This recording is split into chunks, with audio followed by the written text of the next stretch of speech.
हरियाणा से इस वक्त की सबसे बड़ी खबर सामने आ रही है। पंजाब हरियाणा हाईकोर्ट ने हरियाणा सरकार को बड़ा झटका दिया है। प्राइवेट नौकरी में 75% आरक्षण को हाईकोर्ट ने रद्द कर दिया है। जेजेपी का बड़ा चुनावी वादा था प्राइवेट नौकरी में 75% आरक्षण। हरियाणा के युवाओं के लिए जेजेपी ने बड़ा वादा किया था, लेकिन ये बड़ा झटका जो है हरियाणा सरकार को लगा है। तो ये बड़ी खबर सामने आ रही है। बता दें कि ज्यादा जानकारी के लिए हमारे साथ हमारे पॉलिटिकल एडिटर अनिल मोर फोन लाइन पर भी जुड़ चुके हैं। अनिल, क्या कुछ जानकारी है? पंजाब हरियाणा हाईकोर्ट ने हरियाणा सरकार को बड़ा झटका दिया और प्राइवेट नौकरी में 75% आरक्षण को हाईकोर्ट ने रद्द कर दिया है। देखिए, बिल्कुल हरियाणा सरकार के लिए एक बड़ा झटका कह सकते हैं, क्योंकि हरियाणा सरकार की तरफ से एक कानून बनाया गया था, एक बिल पास किया गया था, जिसके तहत जो प्राइवेट सेक्टर है, प्राइवेट नौकरियां, उसमें 75% जो आरक्षण है वो हरियाणा के लोगों के लिए, युवाओं के लिए कहीं ना कहीं वो लागू किया गया था। उस फैसले को कहीं ना कहीं कुछ संगठनों की द्वारा औद्योगिक संगठनों की तरफ से हाईकोर्ट में चुनौती दी गई थी। आज हाईकोर्ट की तरफ से इसमें फैसला दिया गया। हाईकोर्ट की तरफ से जो हरियाणा सरकार का फैसला था कि निजी क्षेत्र में जो नौकरियां 75% आरक्षण होगा, उस प्रावधान को हाईकोर्ट की तरफ से रद्द कर दिया गया। हाईकोर्ट की तरफ से पहले ही इस पूरे के पूरे मामले को लेकर 2 बार फैसला सुरक्षित रखा गया था, लेकिन आज हरियाणा पंजाब हाईकोर्ट की तरफ से इस फैसले पर अपना निर्णय सुनाया गया, जिसमें इस फैसले को कहीं ना कहीं रद्द कर दिया गया। और बात करें हरियाणा सरकार की तरफ से, Haryana state employment of local candidate act 2020 लागू किया गया था 12 जनवरी 2022 को। तब से लगातार कुछ औद्योगिक संगठनों की तरफ से चुनौती दी गई थी कि जो ये फैसला है हरियाणा सरकार का बिल्कुल भी ठीक नहीं। आज पंजाब हरियाणा हाईकोर्ट ने एक बड़ा झटका सरकार को दिया है।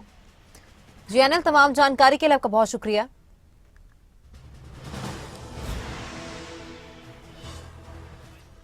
और इसी पर ज्यादा जानकारी के लिए हमारे साथ हमारे स्टेट हेड जितेंद्र चौधरी भी लाइव जुड़ चुके हैं। जितेंद्र, हरियाणा सरकार को ये जो हरियाणा की तरफ से बड़ी खबर आई है कि पंजाब हरियाणा हाईकोर्ट ने हरियाणा सरकार को ये बड़ा झटका दिया है। प्राइवेट नौकरी में 75% आरक्षण को हाईकोर्ट ने रद्द कर दिया है।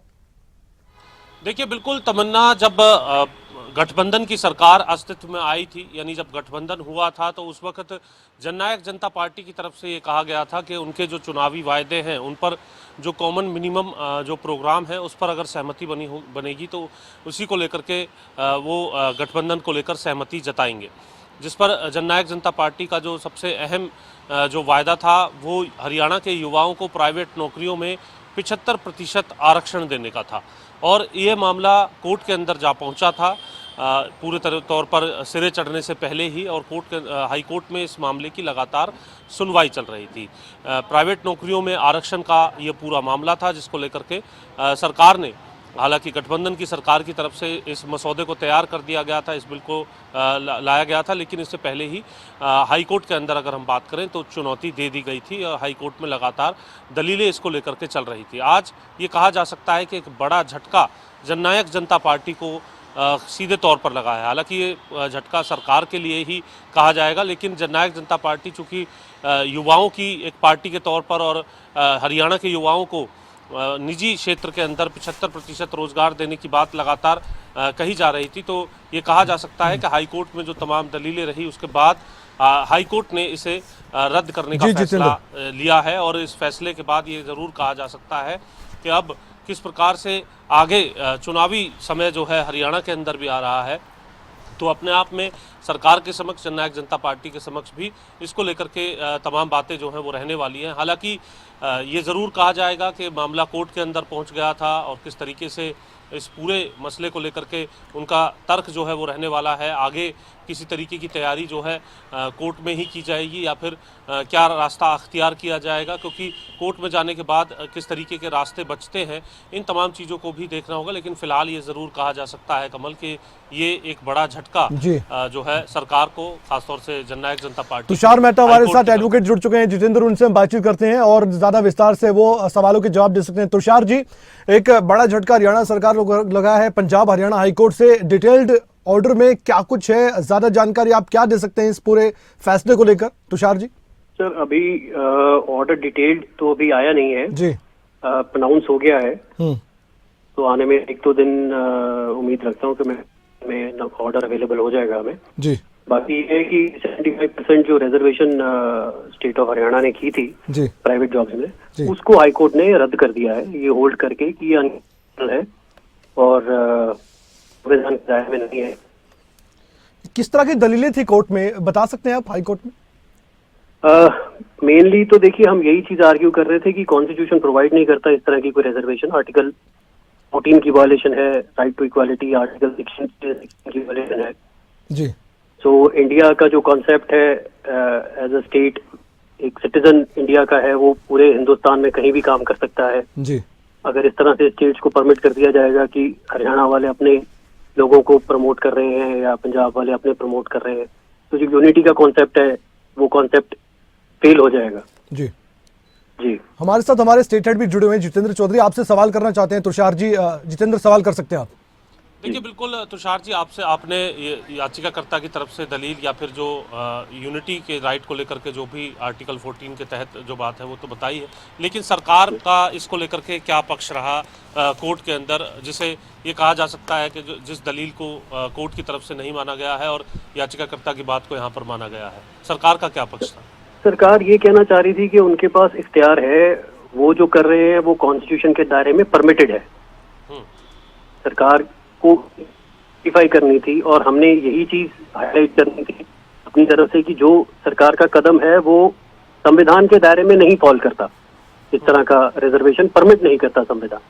और सरकार यही कोशिश कर रही थी कि वो किसी तरीके से ये दिखाए कि हम इस तरह की रिजर्वेशन कर सकते हैं। जैसे आर्टिकल 16 को लेके वो कहते थे कि ये सिर्फ सरकारी जो पोस्ट है या जो गवर्नमेंट जॉब्स है उन पे अप्लाई करता है, ये प्राइवेट पे नहीं अप्लाई करता। तो हमारी दलील ये थी कि अगर सरकार अपनी जो खुद की क्रिएट की हुई जॉब्स हैं उनमें आप 75% रिजर्वेशन नहीं कर सकते, या इस तरह की reservation on the basis of domicile या being a resident of a state अगर आप नहीं कर सकते, तो आप एक प्राइवेट आदमी, एक प्राइवेट ऑर्गेनाइजेशन जिसको कोई फंडिंग नहीं है सरकार से, जो अपना बिजनेस खुद रन कर रहा है, अपने रिसोर्सेज पे रन कर रहा है, आप उसको कैसे उस पे कैसे इम्पोज कर सकते हैं इस तरह की रिजर्वेशन बिना किसी बेसिस के, बिना किसी लॉजिक के, बिना किसी स्टडी के।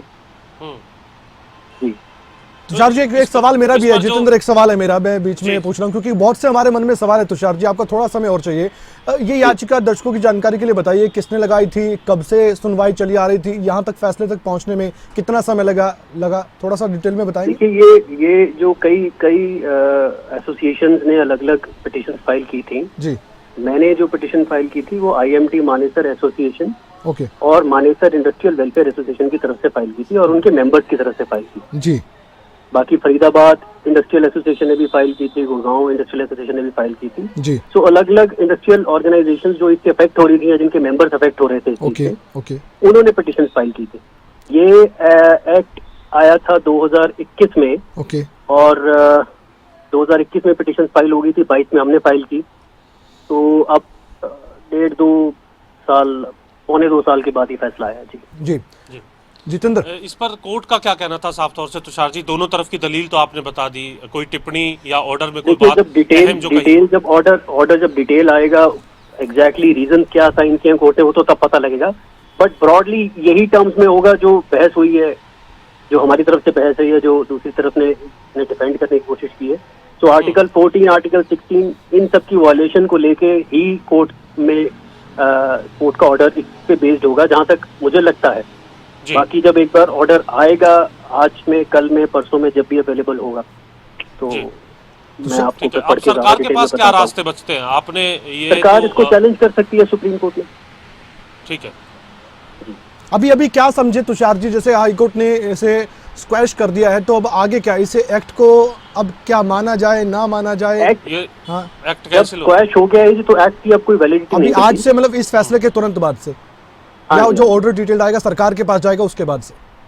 नहीं, आज अनाउंस हो गया तो अब एक्ट की कोई वैलिडिटी नहीं बची। अब तो सिर्फ रीजंस जो हैं वो ऑर्डर में पता लगेंगे कि क्या रीजंस थे।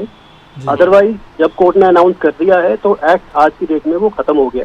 और सरकार स्टे ले सकती है तो सुप्रीम कोर्ट जाकर ले सकती है? बिल्कुल ले सकती जी। जितेंद्र, कोई सवाल आपका अंतिम में?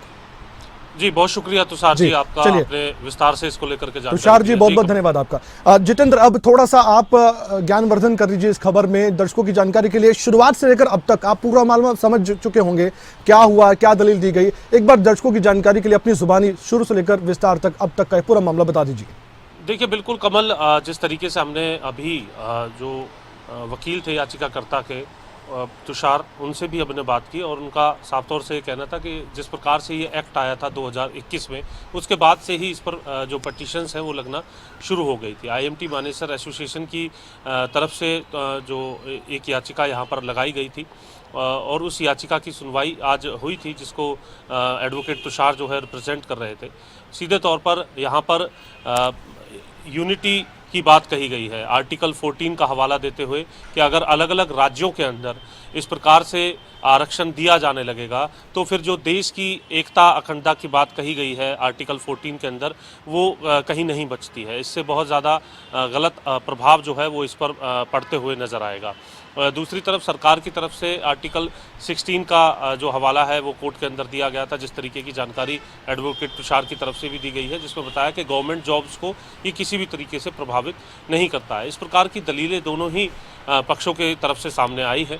हालांकि इसके बैकग्राउंड में जाने की जहां तक बात है, गठबंधन सरकार की तरफ से और खासतौर से जननायक जनता पार्टी की तरफ से एक बड़ा वायदा जो है हरियाणा के युवाओं से किया गया था और इसे कॉमन मिनिमम प्रोग्राम में डालते हुए उन्होंने साल 2021 में ही, यानी 2019 में सरकार गठबंधन की बनी थी, साल 2021 में ही इसे एक्ट के तौर पर वो लेकर के आ गए थे और बड़े चुनावी वायदे को पूरा होने की बात यहाँ पर कही गई थी। लेकिन कोर्ट के अंदर ये मामला जो है उसके बाद ही चला गया था, जिसमें लगातार दलीलें चल रही थी और आज ये फैसला पंजाब हरियाणा हाई कोर्ट की तरफ से दिया गया है कि इस एक्ट को जो है रद्द किया जाता है, क्योंकि जो दलीलें अभी हमने सुनी भी हैं, जिस तरीके से एडवोकेट बता रहे थे, उन दलीलों के बाद इस प्रकार का फैसला हाई कोर्ट की तरफ से किया गया है।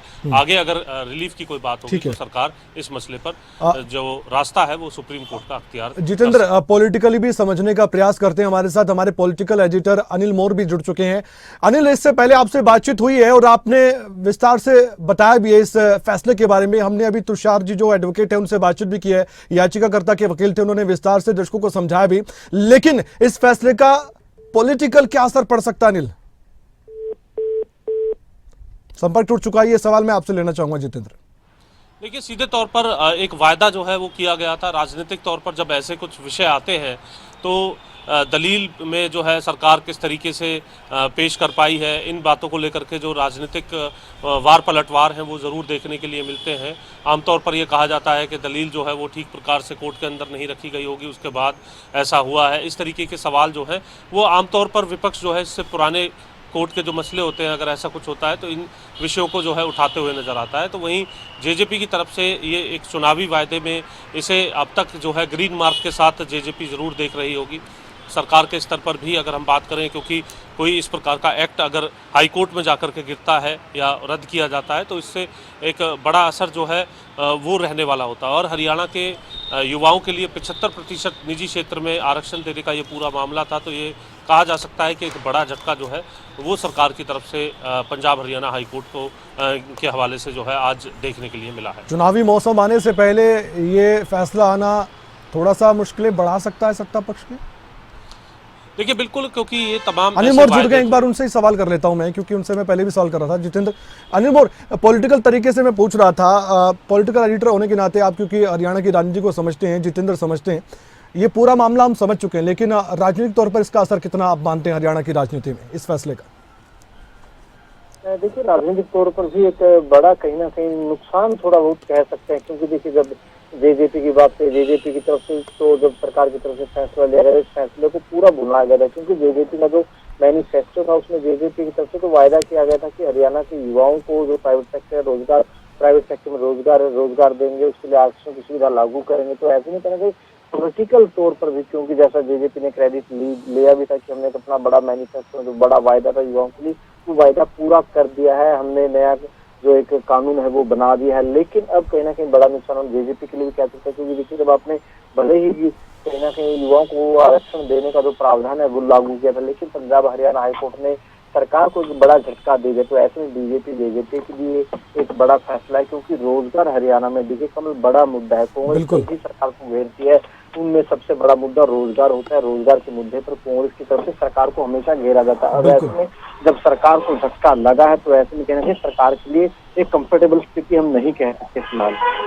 जितेंद्र, इस चर्चा में कुछ कहना चाहेंगे? अनिल, आप जुड़े रहिए हमारे साथ, हम कोशिश कर रहे हैं कि जेजेपी के किसी प्रवक्ता से बातचीत करें ताकि हम उनसे सवाल कर सकें। देखिए बिल्कुल कमल, ये अपने आप में एक अहम बात हो जाती है, क्योंकि बेरोजगारी के आंकड़ों को लेकर के विपक्ष और सत्ता पक्ष के बीच पहले ही बहस जो है वो बनी होती है, और ये रोजगार को लेकर के जो बात कही गई थी, और इसके अलावा भी अगर हम जो हालांकि इस एक्ट से कहीं ना कहीं कोई प्रभाव नहीं रखता, लेकिन इसके बावजूद भी सरकार पर जो सवाल है वो उठाने का काम विपक्ष की तरफ से किया जाता है कि जो नौकरियां दी जा रही हैं, हरियाणा से बाहर के जो लोग हैं उनको जो नौकरियां हैं वो दी जा रही हैं, सरकारी नौकरियों की हम यहाँ पर बात कर रहे हैं। हालांकि वहाँ इस एक्ट का कोई प्रभाव भी नहीं था, लेकिन इसके बावजूद भी आरोप लगाए जा रहे थे। दूसरी तरफ 75% निजी क्षेत्र में हरियाणा के युवाओं को जो रोजगार देने की बात कही जा रही थी, उसे सामने जो है रखने का काम सरकार की तरफ से, जननायक जनता पार्टी की तरफ से किया जाता था कि इस प्रकार का प्रावधान करने वाली गठबंधन की सरकार है। इसमें एक बात मैं ऐड करना चाहूंगा। अनिल, आप मेरी आवाज सुन पा रहे हैं? जी कमल जी अनिल, ये बड़ी उपलब्धि के तौर पर जेजेपी अपने आप को बताती थी कि हमने 75% प्राइवेट क्षेत्र में नौकरियां देने का एक वायदा किया, हमने इसको पूरा किया, और हर डिबेट में, हर चर्चा में इसको बताया जाता था। लेकिन अब थोड़ा सा मुश्किल होगी इस बात को कहने में। बिल्कुल, देखिए अपने आप ही मुश्किल है, क्योंकि देखिए जैसा आपने बात किया जेजेपी की बात की, क्योंकि जब ये प्रावधान लागू किया गया था जेजेपी की तरफ से खासतौर से पूरा क्रेडिट लिया गया था, क्योंकि जो बड़ा चुनावी वायदा था जेजेपी का, तो ये, और हालांकि बीजेपी भी अपना क्रेडिट लेती थी, लेकिन अब दोनों के लिए झटका कह सकते हैं, क्योंकि जो पंजाब हरियाणा हाई कोर्ट की तरफ से इस पूरे के पूरे प्रावधान को रद्द यहाँ पर। अजय गुलिया जुड़ चुके हैं हमारे साथ, कोई सवाल करना चाहते हैं तो अजय गुलिया जी, प्रवक्ता जेजेपी के। अनिल, आवाज सुन पा रहे हैं? देखा होगा जो आप लोगों का वायदा था, चुनावी वायदा था, आप लोगों ने क्रेडिट भी लिया था जब आपने प्रावधान लागू करवाया था सरकार ने। अब कितना बड़ा झटका देखते हैं, और अगला कदम क्या रहेगा सरकार का? देखिए, सारे लीगल इस पे चर्चा करने के बाद इसको ये भी देखा जाएगा कि इसके अंदर हमारे पास क्या क्या विकल्प है। देखिए, माननीय सर्वोच्च न्यायालय के अंदर हम जरूर जाएंगे इस फैसले के खिलाफ, और देखिए और इस कानून को दोबारा से कैसे लाया जा सकता है, कैसे लागू किया जा सकता है, इन सारे विकल्पों पर हम चर्चा करने के बाद और लीगल एक्शन एक्सप्लोर करने के बाद ही इस बारे में कोई टिप्पणी हो पाएगी। लेकिन ये जरूर मैं आश्वस्त कर देता हूँ कि दुष्यंत जी इस वादे को लेकर के संकल्पबद्ध हैं, और हमने जो हरियाणा प्रदेश के लोगों से वादा किया था उसको पूरा करने का काम करेंगे। 1.5 साल अभी सरकार का बचा है, उसके बाद सर्वोच्च न्यायालय में अपील करने के अलावा हम देखेंगे कि इसको रिवाइज करके कैसे दोबारा लाया जा सकता है, ताकि हरियाणा प्रदेश के बच्चों को उनका अधिकार मिल सके। अजय गुलिया जी, एक सवाल हम करेंगे, जितेंद्र चौधरी भी जुड़े हुए हैं उनसे भी, उसके बाद मेरा भी एक सवाल होगा। जितेंद्र, आपका कोई सवाल हो अजय गुलिया जी से? गुलिया साहब, राजनीतिक तौर पर इस झटके को आप किस तरीके से देखते हैं? राजनीतिक तौर पर ये कहा जाएगा जब आपसे कि ये एक वायदा था, ये भी कहा जा सकता है कि कहीं ना कहीं पैरवी में कमी रही होगी। कई सवाल जो है आप देखते हैं कि उठाने का काम किया जाता है विपक्ष की तरफ से जब इस प्रकार का कोई फैसला आता है, उन सवालों का सामना करने के लिए तैयार है आप? नहीं, बिल्कुल पूर्ण रूप से तैयार है। जितेंद्र भाई, आप एक चीज बताएं, लोगों हमारी मंशा पर शक नहीं कर सकता कोई। हम कानून लेकर के आए और जिस रूप में लाना चाहते थे उसी रूप में लेकर के आए। अब देखिए, कुछ लोगों ने इसके विरोध में गए, माननीय कोर्ट ने क्या देख करके, क्या सोच करके फैसला लिया है, जरूर इसके विरोध में हम ऊपरी अदालत में अपील करेंगे, और हमारा ये मानना है कि हरियाणा प्रदेश के युवाओं को उनका हक दिला करके रहेंगे। अब न्यायालय का फैसला है। देखिए, हमारी मंशा पर ये बात आप आधिकारिक तौर पर कह रहे हैं, दुष्यंत चौटाला की तरफ से कह रहे हैं कि आप सुप्रीम कोर्ट जाएंगे फैसले के खिलाफ? बिल्कुल जाएंगे, जरूर जाएंगे। हम लोगों ने जो लोगों से वादा किया, जननायक जनता पार्टी अपने काम के नाम पर वोट मांगने वाली पार्टी है। अब जब हम लोगों ने लोगों से वादा किया था और हम कानून लेकर के आए थे, तो उसमें देखिए न्यायालय की वजह से कोई बाधा आएगी तो हम सारे लीगल एक्शन एक्सप्लोर करेंगे, क्या क्या हम कर सकते हैं। अजय जी, कोर्ट का फैसला सर्वोपरि है, आप भी मानते हैं, हम भी मानते हैं, सभी को मान्य होता है। इसके इतर मैं आपसे सवाल पूछना चाहूंगा, जिन्होंने याचिका लगाई, जो इंडस्ट्रिस्ट हैं, जो उद्योगपति हैं, उन्होंने अपनी परेशानी को तो सरकार के सामने भी बयां किया होगा, उसके बाद ही तो कोर्ट का दरवाजा खटखटाया होगा, तो क्या उनको आप समझा नहीं पाए थे जिन्होंने याचिका दाखिल की थी? क्योंकि तुषार जी एडवोकेट जुड़े थे, वो भी याचिकाकर्ता के वकील भी थे, और जो मानेसर की तरफ से इंडस्ट्री थी वो भी इससे परेशान थी, तो उनके बारे में सोचकर नहीं आपने कदम उठाया? कोई बीच का रास्ता अपनाया होता तो शायद ये फैसला आज इस तरह से ना आता। नहीं, अब देखिए, मैं ना तो किसी इंडस्ट्री के खिलाफ बोलना चाहता, लेकिन मैं एक चीज जरूर कहना चाहता हूँ, ये लोग सभी बैठे थे तभी इस प्रकार की नियम कंडीशनें लगी थी कि एक 50,000 का कैप रखा जाए कि इससे नीचे की जो नौकरियां हैं या स्किल्ड लेबर हैं वो इसके अंदर शामिल ना हो, उन कंपनीज को छूट हो एक्सेप्शन केसेस में, और जो हमारी 50,000 से नीचे की नौकरियां उनमें 75% उन्हीं पर लागू हो। तो ये सारी चीजें उनके साथ बैठ करके चर्चा करने के बाद ही बात बनी थी। लेकिन उसके बाद भी अगर किसी के मन में कोई संशय था, वो कोर्ट में गए। अब कोर्ट का फैसला आया है, एक बार पूरा फैसले का पूरा अवलोकन करने के बाद ही कोई फैसला होगा। लेकिन ये जरूर मैं कह सकता हूँ आपके टीवी चैनल पे कि हम लोग इसके विरुद्ध, इसके खिलाफ अपील में जरूर जाएंगे और हम आशा करते हैं कि फैसला हमारे हक में आएगा, हरियाणा प्रदेश के युवाओं के हक में फैसला आएगा। थोड़ी मायूसी तो हुई होगी आज? नहीं, देखिए, कोई भी चीज आप लेकर के आना चाहते हैं हरियाणा, जिससे हरियाणा प्रदेश के युवाओं का भला हो, और उसमें कोई व्यवधान या रुकावट आती है तो पीड़ा तो होती है। लेकिन हम लोग लड़ करके जीतने वाले लोग हैं। हम इस लड़ाई को जीत के मानेंगे और हरियाणा प्रदेश के युवाओं को उनका अधिकार दिला करके रहेंगे। सुप्रीम लड़ाई हो गई आपके लिए गुलिया साहब? सुप्रीम लड़ाई अब नहीं, देखिए, एक चीज जननायक जनता पार्टी की एक सोच है कि हम लोग जो वादा करके लोगों से आए थे, अगली बार अब 24 के चुनाव में जाएंगे तो उन्हीं वादों को लेकर के जाएंगे। ये आपसे ये वादा किया था, कितने हमने पूरे कर दिए। तो देखिए, कुछ लोग उठाते हैं, सवाल उठाते हैं पेंशन पे, हमारी पेंशन पे। देखिए, जो हमारी 5100 की सोच थी वो अभी तक शायद नहीं, मैं मानता हूँ उसको, लेकिन उन लोगों ने अपने 10 साल के कार्यकाल में 700 रुपए पेंशन बढ़ी थी चोरी भूपेंद्र हुड्डा के राज में, और हमारे 4 साल के कार्यकाल में 1000 रुपए पेंशन बढ़ी। तो अब कंपेयर करेंगे ना दोनों चीजों को कि चोरी भूपेंद्र हुड्डा के 10 साल के कार्यकाल में 700 रुपए बढ़े थे और हमारे 4 साल के कार्यकाल में 1000 रुपए बढ़े, और वो हमारे ऊपर टीका टिप्पणी करते हैं। तो हरियाणा के लोग सवाल भी पूछेंगे, सारी चीजें होती हैं। लेकिन मैं आपको दोबारा से आश्वस्त कर दूं, इसके खिलाफ भी जाएंगे, और ये हरियाणा के प्रदेश के युवाओं को मैं आश्वस्त कर देना चाहता हूं कि उनके हकों की लड़ाई दुष्यंत चौटाला लड़ने के लिए चंडीगढ़ बैठा है, लड़ेगा भी और जीतेगा। एक अंतिम सवाल है मेरा आपसे गुलिया जी, बहुत अच्छे तरीके से आप जवाब दे रहे हैं। अब जेजेपी के पास बताने को तो बहुत कुछ था और है भी कि आपने जो वायदे किए पूरे किए। एक वायदा था 75% प्राइवेट सेक्टर में नौकरियां देना, उसमें ये स्क्वैश हो गया हाईकोर्ट से। दूसरा, अब 5100 पेंशन का, वो अभी तक नहीं हुई है। थोड़ी सी राजनीतिक तौर पर मुश्किलें आने वाले वक्त में आने वाली है, क्योंकि राजनीतिक विरोधी बहुत घेरने वाले हैं आपको इस मुद्दे पे। नहीं, 2 चीजें मैं आपको स्पष्ट कर दूं। तो देखिए, हमने कहा था कि हम कानून लेकर के आएंगे, हम कानून लेकर के आए, ठीक है, उसमें कोई दो राय नहीं कि हम कानून लेकर के आए, और ये माननीय कोर्ट का फैसला है, कोर्ट की रोक है। लेकिन उसके ऊपर तो हम इसके खिलाफ अपील में जा सकते हैं, संविधान से देश चलता है। और दूसरे सवाल का जवाब मैं आपको एक बात दे दूं, देखिए, जो छात्र कक्षा में 70-80% नंबर लेकर के आता है ना, वो भी होशियार छात्र होता है, मेधावी छात्र होता है। और 75 से ऊपर वाले को तो कहते हैं डिस्टिंक्शन लाया है। तो 5100 हमने कही थी, मन में 30 है, लेकिन 5100 के नजदीक लेकर के जाएंगे, तभी 2024 के चुनाव में जाएंगे। गुलिया साहब, आप सुन पा रहे हैं? जी, जितेंद्र बोलिए जितेंद्र, बोलिए। गुलिया साहब, आपकी हमने दुष्यंत चौटाला का वो बयान भी सुना था जब पेंशन को लेकर के बात। एक बार सुनवा देते हैं, उसके बाद गुलिया साहब 1 मिनट और चाहिए आपका, एक बार। नहीं, आप 2 मिनट लें। जी, चलिए जितेंद्र, अपनी बात पूरी कीजिए, आप सवाल कीजिए, उसके बाद मैं सुनाऊंगा। दुष्यंत चौटाला ने ये कहा था कि हमारे अंदर ये टीस जो है वो रह गई है, नहीं हो पाया, सरकार में हम पूरे तरीके से नहीं है, ये पेंशन पर बात कही थी। अब कोर्ट ने एक और टीस आपको दे दी है। अब लगातार जो टीस है वो चुनावी समय में अगर बढ़ती है तो चुनावी समय को भी मुश्किल। जितेंद्र, हमारे साथ परवीन अत्रे साहब भी जुड़ चुके हैं, मीडिया सचिव हैं हरियाणा सरकार। देखिए जितेंद्र, मैं एक बात बताऊं, देखिए, वो कहते हैं चिड़िया नाल जो बाज लड़ा था गोविंद सिंह नाम धरा, सारे ऑड्स के खिलाफ लड़कर के जीत के आएंगे। देखिए, पेंशन की है, जरूर हमारे मन में है कि हमारी 5100 की इच्छा थी, साझे की सरकार बनी, कोई जननायक जनता पार्टी की अकेले सरकार नहीं, और भारतीय जनता पार्टी के साथ हमारी साझा सरकार है। मनोहर जी के नेतृत्व में और दुष्यंत जी के नेतृत्व में हरियाणा प्रदेश प्रगति के पथ पर अग्रसर है। कुछ चीजें हैं, 75% का एक रोड आया, इसको भी हटाने का काम करेंगे और इन बाधाओं को पार करेंगे। आपकी बातों में एक बड़ी बात गुलिया जी है, धन्यवाद, आप जुड़े हमारे साथ। आपकी बातों में एक बात बड़ी है कि सुप्रीम कोर्ट जेजेपी जाने वाली, यानी कि हरियाणा सरकार एक तरह से जाने वाली है। तो धन्यवाद गुलिया साहब। अत्रे साहब जुड़ चुके हैं, जितेंद्र पूछिए। अत्रे साहब, इसे साझा झटका कहेंगे या फिर जेजेपी का वायदा था, जेजेपी ही इसको संभालेगी?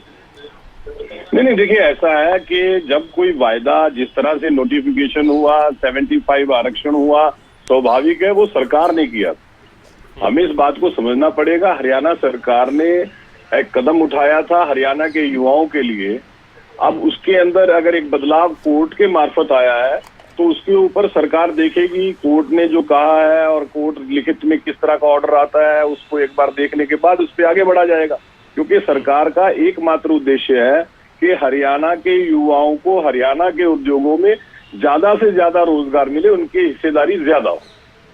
और उद्योग इस बात के फेवर में नहीं थे, इसलिए वो कोर्ट चले गए। नहीं, आपको याद होगा जब ये कदम सरकार ने उठाया था तो बाकायदा उद्योगपतियों से इस बारे में विचार विमर्श किया था, उन्होंने अपने कुछ सुझाव दिए थे, उन सुझावों को सरकार ने शामिल किया था। सरकार ने सुझाव लेके बातचीत करके ही ये कदम उठाया था। सर, इस सवाल के लिए आप अधिकृत व्यक्ति है जवाब देने के लिए। अब हरियाणा सरकार सुप्रीम कोर्ट जाने वाली, कानूनी पहलुओं पर कल से ही चर्चा शुरू हो जाएंगी। देखिए, ऐसा है, माननीय हाईकोर्ट के ने जो कहा, जब वो लिखित में हमारे सामने आएगा, उस ऑर्डर को एक बार पढ़ा जाएगा और उसके अनुसार ही अगला कदम उठाया जाएगा। जितेंद्र, और कोई सवाल आपका? जी अत्रे साहब, ऑर्डर का क्योंकि आपको वेट है तो उससे पहले सवाल भी जो है तभी किए जाएंगे जब आपके सामने तमाम जो डिटेल ऑर्डर है वो आ जाएगा।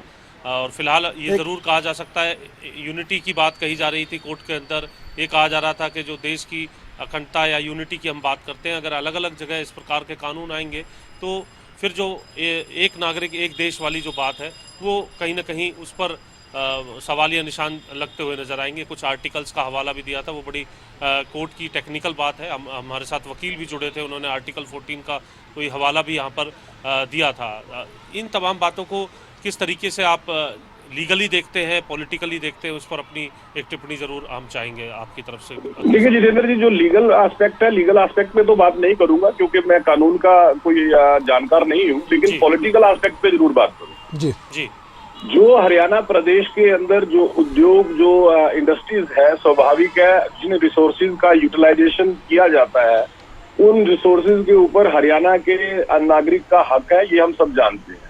लेकिन जहां तक एक देश की जो आपने बात की है, ऐसी कोई बंदिश नहीं थी, क्योंकि जो ये 75% आरक्षण हरियाणा के युवाओं के लिए, इसकी अंदर कुछ शर्तें थी, जैसे 30,000 रुपए सैलरी तक की नौकरियों के अंदर था, नंबर 1। और अगर कोई टेक्निकल पोस्ट है और उसमें उद्योग को हरियाणा से एज पर टर्म्स नहीं कोई युवा मिलता है तो वो बाहर से ले सकता है, लेकिन उसमें केवल इतना था कि उसको सरकार को इन्फॉर्म करना पड़ेगा, मतलब सरकार की जानकारी में ये विषय होगा। तो इस तरह की उसके अंदर कुछ शर्तें थी और जो उद्योगपतियों के सुझाव के अनुसार ही बीच में रखी गई थी। लेकिन अब माननीय हाईकोर्ट ने जब कुछ कहा है तो एक बार जब तक डिटेल में वो चीजें सामने नहीं आ जाती तब तक बहुत ज्यादा इसके ऊपर कहा नहीं जा सकता, उसके बाद ही इसके ऊपर बात की जाएगी। ठीक है अत्रे साहब, बहुत बहुत धन्यवाद। अत्रे साहब, आप जुड़े हमारे साथ, आपने अपनी बातचीत रखी, लेकिन डिटेल्ड ऑर्डर का इंतजार है अभी जितेंद्र सरकार को, खासकर क्योंकि वो देखेंगे कि कहां पर ये चूक हुई, कहां पर दलीलें वो नहीं रख पाए, जिससे कि सफलता हरियाणा सरकार को मिलती और ये एक्ट जो है वो आगे भी जारी रहता, लेकिन स्क्वैश कर दिया गया हाईकोर्ट की तरफ से। जितेंद्र जी, कमल अपना सवाल दोहराएं। जितेंद्र, जिस तरह से हरियाणा सरकार ने दलीलें दी होंगी उसमें कहां चूक रही होंगी, क्या लगता है आपको? देखिए, अब ये पूरा क्योंकि कोर्ट का मसला है और कोर्ट के मसले के अंदर डिटेल ऑर्डर की बात जिस तरीके से दोनों ही पार्टी के प्रवक्ताओं की तरफ से कही जा रही है, ये लीगल तमाम जो कार्रवाई है, इसमें किस बात को ये कह सकते हैं कि जो कोर्ट है उसकी तरफ से माना गया है, किस दलील में ज़्यादा दम थी, उन तमाम बातों के आधार पर ही इस प्रकार के फैसले किए जाते हैं। और जिसकी जानकारी जो याचिकाकर्ता के वकील हैं उनका भी यही कहना है कि डिटेल ऑर्डर आने के बाद ही इस पर साफ तौर से ये कहा जा सकता है। लेकिन आज जो बात स्पष्ट है वो ये कि 75% निजी क्षेत्रों के अंदर हरियाणा के युवाओं को जो रोजगार देने का जो वायदा किया गया था, जो एक्ट बनाया गया था, उस एक्ट को रद्द कर दिया गया है पंजाब हरियाणा हाई कोर्ट की तरफ से। करीब 1.25 साल इस मसले पर सुनवाई भी चली और 2021 में इस एक्ट को लाया गया था। जी कमल, एक दुष्यंत चौटाला का बयान सुनवाते हैं हम, इससे जुड़ा हुआ एक बार वो सुन लेते हैं, उसके बाद हम कोशिश करेंगे कांग्रेस से भी एक रिएक्शन नहीं ले, क्योंकि पॉलिटिकल तरीके से भी हम जानने का प्रयास करें। दुष्यंत चौटाला का बयान सुनिए आप। याद है 75% वाला कानून हम विधानसभा में लेके आए, कांग्रेसी खड़े होकर कहने लगे ये कानून तो कोर्ट में स्टैंड नहीं करेगा। इन्हीं के ही कुछ लोगों ने जाके कोर्ट में एप्लीकेशन लगाई थी, सुप्रीम कोर्ट से स्टे विकेट कर कानून को विधानसभा में पारित किया, गवर्नर से पारित करवाया और मुझे उम्मीद है अगले 30 दिनों में हाईकोर्ट की मोहर लगाकर 75% रोजगार में आरक्षण हमारे हरियाणा के युवाओं को लाने का कार्य भी स्टडी कर रहा था और मुझे अभी ध्यान आ रहा है जब एक सुनवाई हो रही थी सुप्रीम कोर्ट में भी, और उस दौरान वकील दुष्यंत दवे ने कहा था मैं पढ़ रहा हूं एक अभी लाइव ही एक लिख, उसमें उन्होंने कहा था कि मामला गंभीर है, याचिकाओं का निपटारा किए बिना स्टे को नहीं हटाया जाना चाहिए। जब स्टे की बात आ रही थी, आपको याद होगा जेजेपी ने कहा था कि हमारी एक बड़ी जीत है जो स्टे हटा था उस पर, जब हाई कोर्ट ने लगाया था और सुप्रीम कोर्ट गई थी सरकार। तो उसमें एक बात बहुत अहम कही गई है दुष्यंत दवे की ओर से कि सरकार ने आरक्षण देने से पहले कोई स्टडी नहीं की थी, ना ही किसी डेटा का इस्तेमाल किया गया। इस फैसले से गुरुग्राम की एक लॉ फर्म भी प्रभावित होगी। वे दूसरे राज्यों के जूनियर्स को तब तक हायर नहीं कर पाएंगे जब तक वे हरियाणा के 75% जूनियर्स को हायर नहीं कर लेते।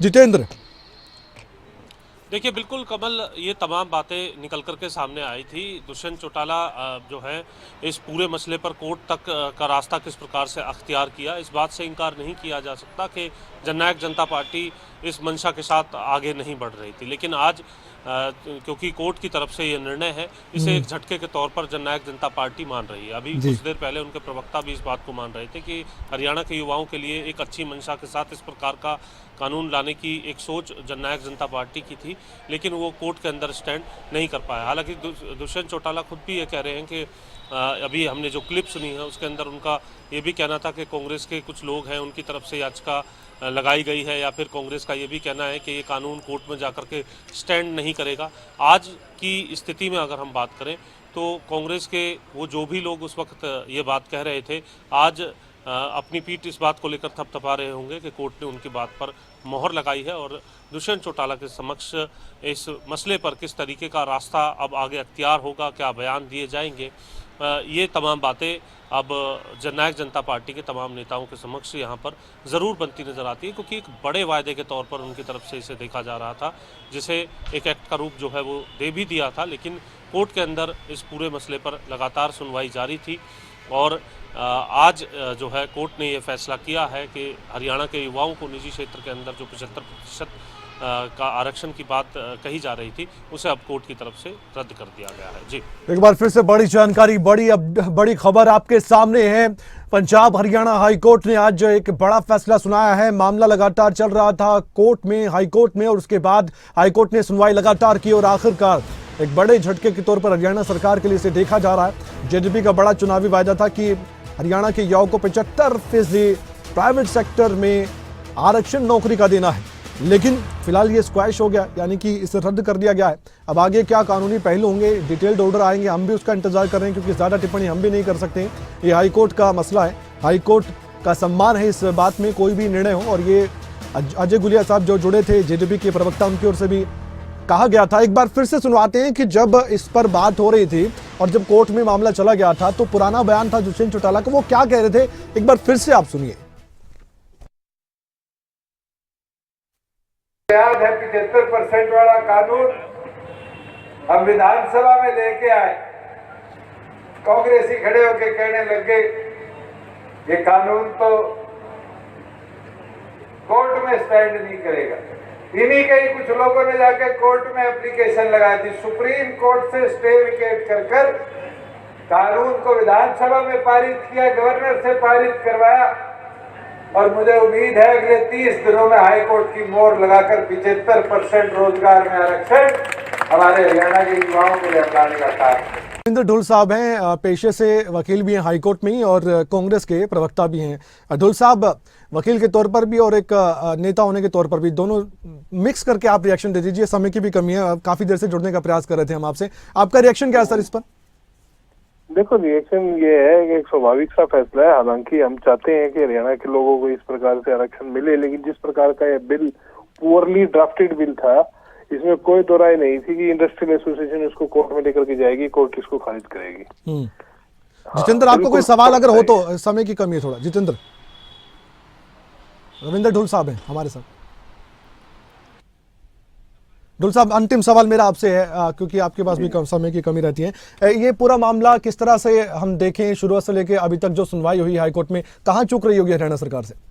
नहीं, हरियाणा सरकार की बिल की ड्राफ्टिंग में ही चूक है। जहाँ पे ये बिल बना, जिस प्रकार से आरक्षण दिया गया उसके अंदर ही गड़बड़ है। ठीक है, क्योंकि आप संवैधानिक तौर पे इस देश के अंदर संविधान कभी भी किसी को टेरिटरी के अंदर बाउंड नहीं कर सकते आप कभी भी एम्प्लॉयमेंट को। ओके, तो इसको चैलेंज भी किसी प्राइवेट बंदे ने नहीं किया, बाकायदा इंडस्ट्रियल जो एसोसिएशन है फरीदाबाद की इंडस्ट्री की, उसने इसे चैलेंज किया है, पूरी एसोसिएशन ने। जी जी। तो आप ये समझिए कि ना तो आप एम्प्लॉयर्स को खुश कर पाए, या तो इसको जाकर के आप उनसे इंडस्ट्री से बात करते और इंडस्ट्रीज के कॉन्सोनेंस में उनको मना करके उनसे बात करके फिर आरक्षण को लागू किया जाता। ठीक बात, आपने आरक्षण को थोप दिया उनके ऊपर, वो नाराज हो गए आपसे, वो कोर्ट में ले गए, हो गया खारिज तो ये होना ही था। ओके, संवैधानिक तौर पे तो आप दे नहीं सकते जिस प्रकार आपने बिल बनाया। एक बड़ी बात, ठीक है, बड़ी बात कि आपने खारिज होना ही था, आपकी तरफ से कहा गया। आप वकील भी हैं, आप बेहतर तरीके से कानूनी पहलुओं को जानते हैं। बहुत बहुत धन्यवाद रविंद्र ढुल साहब, आप हमारे साथ जुड़े। रविंद्र ढुल भी अपनी ओर से बातें कहते नजर आए कि उन्होंने पूरा मामला देखा है। बड़ी खबर, बड़ी जानकारी, हम लगातार इस खबर पर बने हुए थे, आपको विस्तार से बताया। वकील जो थे इस पूरे मामले में तुषार, उनका भी पक्ष हमने आपको सुनाया। हाईकोर्ट की टिप्पणी जो हुई है वो भी हमने आपको बताई, लेकिन डिटेल्ड ऑर्डर का इंतजार कीजिए, उसमें क्या कुछ लिखा गया होगा वो काफी अहम है। हरियाणा सरकार का रिएक्शन क्या होता आधिकारिक तौर पर, वो भी हम जानने का प्रयास करेंगे।